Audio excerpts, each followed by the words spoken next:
Labdien! Mēs esam kemperī, kuram ir Fiat Ducato priekša, Fiat Ducato sēdekļi. Es šādi esmu Facebookā lasījis to, kad cilvēks raksta, ka viņam ir kemperis, un viņš gribētu ielikt papildus akumulatorus tajā kemperī, un ko darīt, kādi ir varianti. Es gribu parādīt vienu no šādiem te variantiem, kādā veidā var salikt papildus akumulatorus kemperī. Šis jau otrais kemperis ar Fiat Ducato sēdekļiem, kuram es te zem pasažiera sēdekļa saliku litija dzelzs fosfāta akumulātoru. Šeit iet iekšā 560 amperstundu 12 voltīgais akumulātors.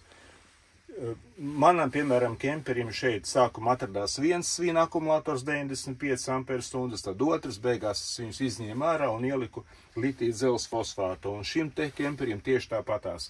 Te iet iekšā 8 klusīši 280 amperstundīgie. Ja lielāki te neietu, tikai tieši 280 amperstundu, gan augstuma ziņā, gan un tā tālāk. Cenas ziņā tas izmaksā materiāli paši apmēram 700 eiro un 7 pilnas darba dienas aizņēma darbs, lai to visu uztaisītu.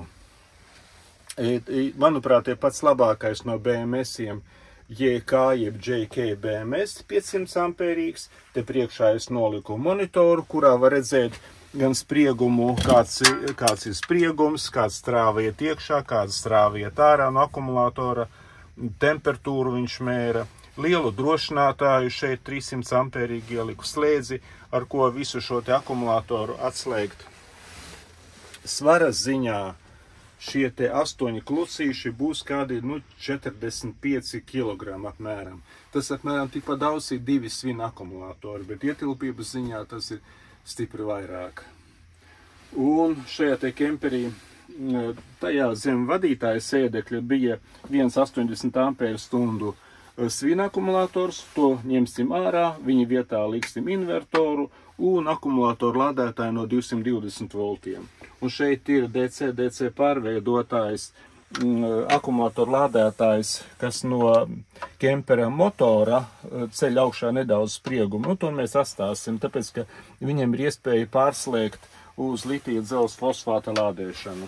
Un tas ir kempera elektronikas bloks. Lūk, tādi pārveidojumi, uzlabojumi šajā kemperī tika veikti.